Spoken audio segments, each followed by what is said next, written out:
The crystal shattered the moment Jake's wrench slipped. He watched in horror as the delicate lattice work exploded into a dozen gleaming fragments across the maintenance bay floor. His heart stopped. That wasn't ship equipment. That was sitting on the workbench. That belonged to someone. He dropped to his knees, hands shaking as he gathered the pieces. The fragments were warm, almost alive, with veins of light pulsing through the fractured edges. This was Veloran technology. Expensive Veloran technology. On a human colonial outpost, that meant it belonged to one of the diplomatic envoy. Jake's mind raced through possibilities, each worse than the last. He had maybe 10 minutes before someone noticed it missing.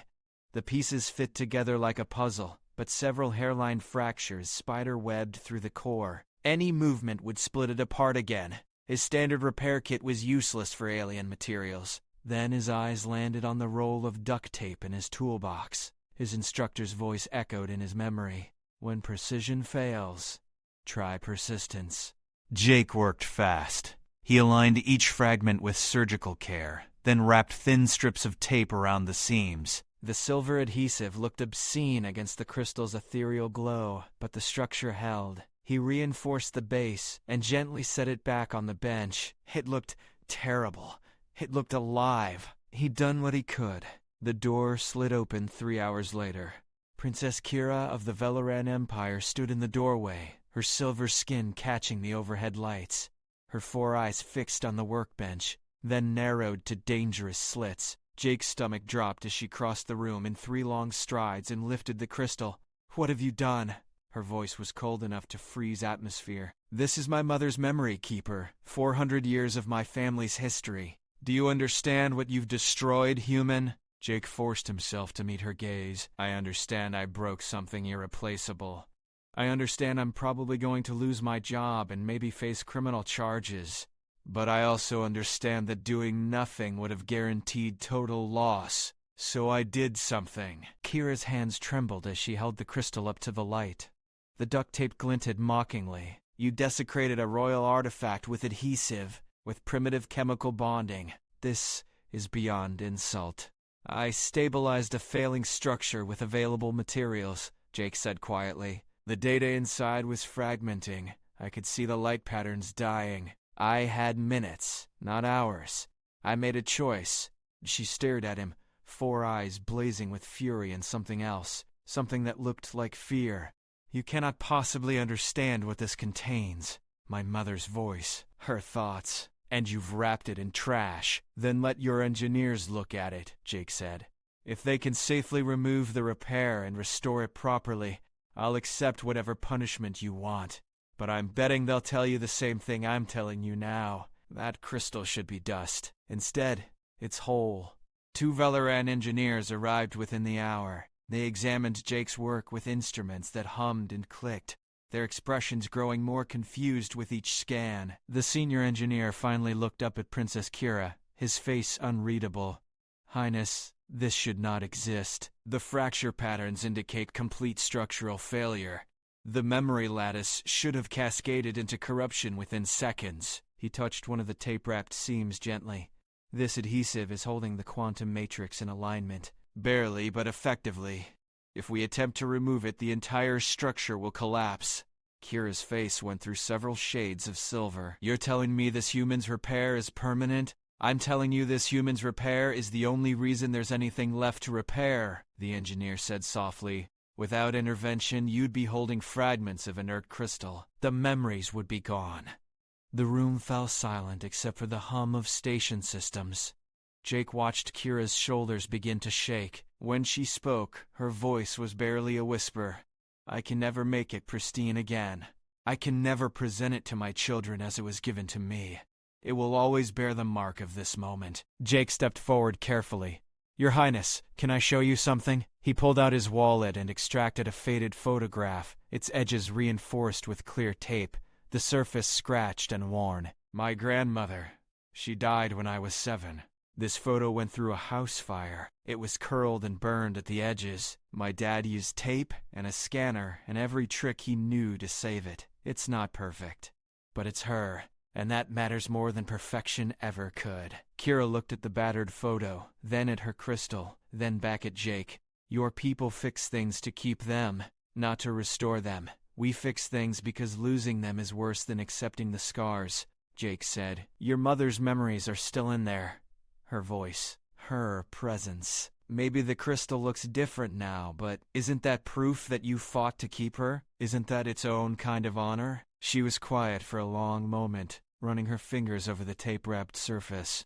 The council will demand your trial. They'll say you've committed an act of cultural destruction. Then I'll face trial, Jake said simply. The Veloran High Council chambers were designed to intimidate, and they succeeded. Jake stood in the center of a circular chamber while 7 council members observed from elevated platforms. Princess Kira sat among them, her face carefully neutral. The charges were read in formal Veloran, then translated: desecration of royal property, cultural violation, unauthorized handling of protected artifacts. The prosecution presented their case with icy precision. They showed images of the crystal before and after. The duct tape repairs projected 3 meters high for maximum impact. They called it vandalism. They called it disrespect. They demanded Jake's immediate deportation and a ban on human interaction with Veloran cultural items. When they finished, the head counselor looked down at Jake. Do you have anything to say in your defense, human? Jake took a breath. I was taught that engineers solve problems with available resources. I was taught that time is often more valuable than perfection. I was taught that preservation beats restoration when both aren't possible. I applied those principles to save something that was dying. If that's a crime, then I'm guilty. But I won't apologize for refusing to let something precious turn to dust when I could prevent it. You had no right to make that choice, a counselor said sharply. Someone had to, Jake shot back. And the only people who could make it perfectly weren't there, so I made it imperfectly. I'd make the same choice again. Princess Kira rose from her seat. The chamber fell silent. I wish to speak. She descended to the floor level, the memory crystal held carefully in her hands. I've spent 3 days studying this repair. I have consulted with our finest engineers. I have meditated on my mother's teachings, and I have reached a conclusion. She held up the crystal so the light caught the tape-wrapped seams, making them glow. My mother taught me that value lies not in perfection, but in persistence. She survived wars, political purges, and personal tragedies. She was scarred, she was damaged, and she was precious beyond measure because she endured. Kira's voice cracked slightly. This crystal now bears the mark of its own survival. Yes, a human's hand left that mark. But that mark is the proof that when my heritage was failing, someone cared enough to fight for it. Even knowing the consequences, even risking everything. She turned to face Jake directly, 4 eyes glistening. My mother would have loved this story. She would have loved knowing that her memory was worth a stranger's career, worth crude materials and desperate measures.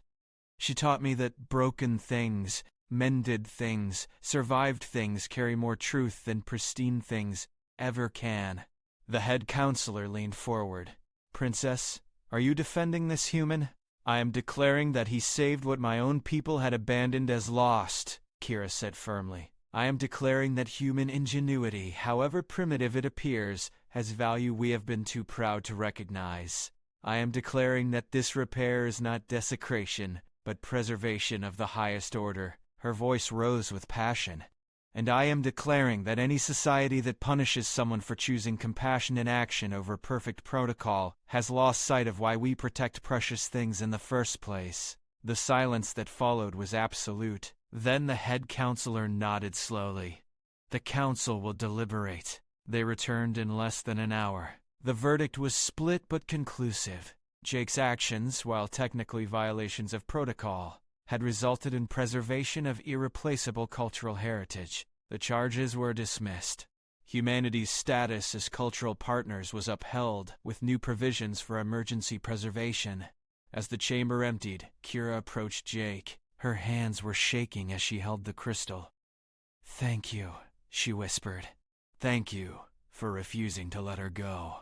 "I couldn't," Jake said quietly. "I know what it's like to hold on to pieces of someone you love. I couldn't let you lose that. Something broke in her expression. The formal composure, the royal dignity, the careful control, all shattered at once. She stepped forward and buried her face against Jake's chest, her whole body shaking with sobs she'd been holding back for days. Her arms wrapped around him and locked tight, refusing to let go.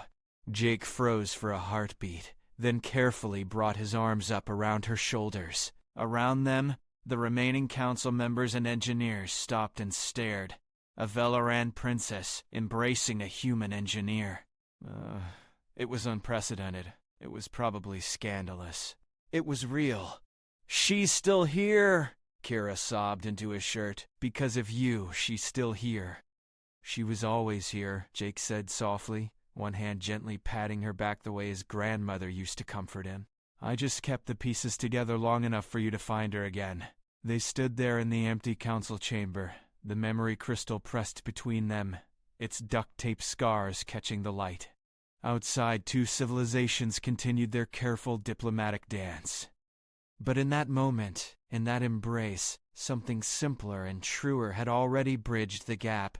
Sometimes the best solutions weren't elegant. Sometimes they were just enough. And sometimes enough was everything.